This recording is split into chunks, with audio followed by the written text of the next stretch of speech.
friends. Welcome back to another video today. I have a horror story for you with moral at the end.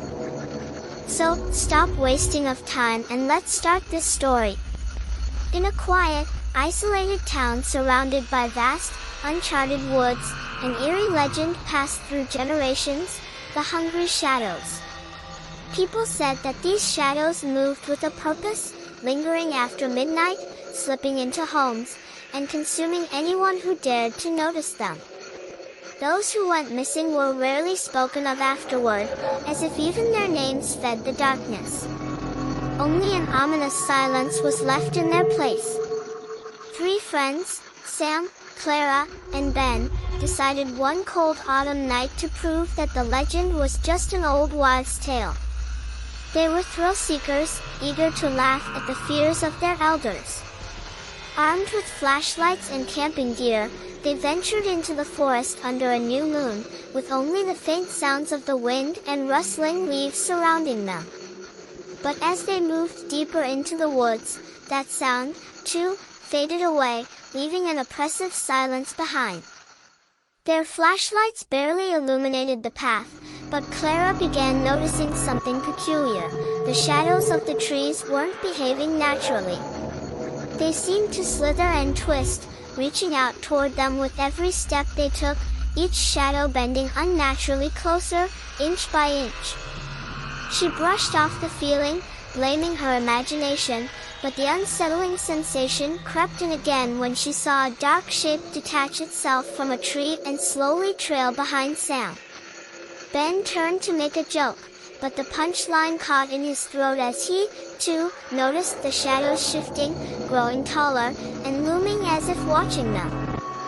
Sam scoffed, though a hint of nervousness betrayed his voice.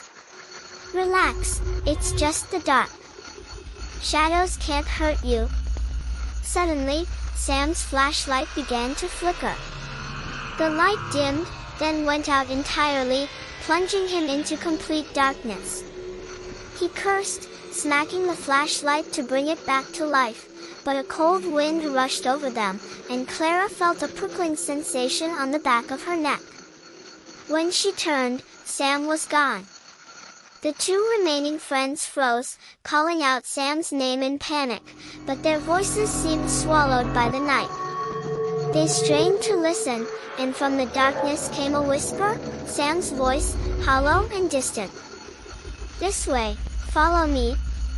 Clara's blood ran cold. The voice sounded wrong, a faint echo of Sam's normal tone, as if something else was trying to mimic him.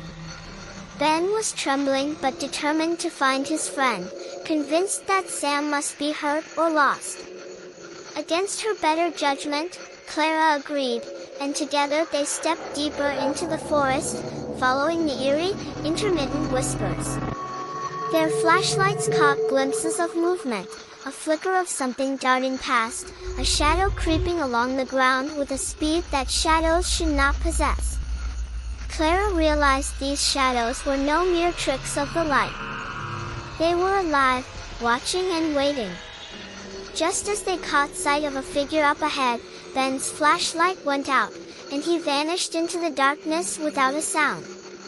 Clara gasped, spinning in circles, her beam slicing through the thickening shadows, but it was as if Ben had dissolved into the air. Her heart pounded as she heard footsteps approaching, heavy, dragging footsteps, growing louder.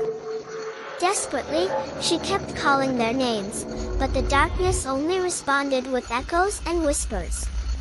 A figure emerged from the shadows, its face a ghastly replica of Sam's, though his eyes were empty and his mouth twisted into a sinister grin. "Clara," it rasped, stretching out a hand.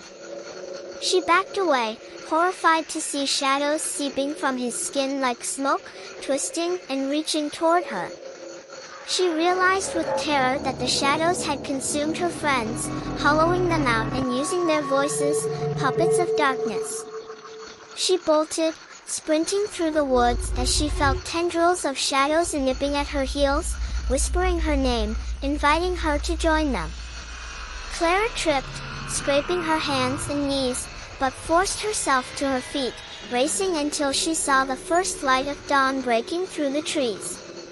She didn't stop until she was back at the edge of town, gasping for breath and collapsing on the ground. When she returned to tell the story, no one believed her. Sam and Ben were declared missing, and the townsfolk told Clara to move on, saying she was only conjuring up nightmares. But Clara knew the truth. The hungry shadows were real, lurking in every corner, waiting patiently for the next curious soul to draw too close to their dark secrets. Moral: curiosity can be a path to knowledge, but in the darkness, it can be a deadly temptation. Some shadows are meant to be left alone, for when you seek them out, you may find yourself lost within. I hope you like this video. If you like this story, then click like button and subscribe my channel for more amazing videos. Okay friends, see you tomorrow. Okay guys, bye bye.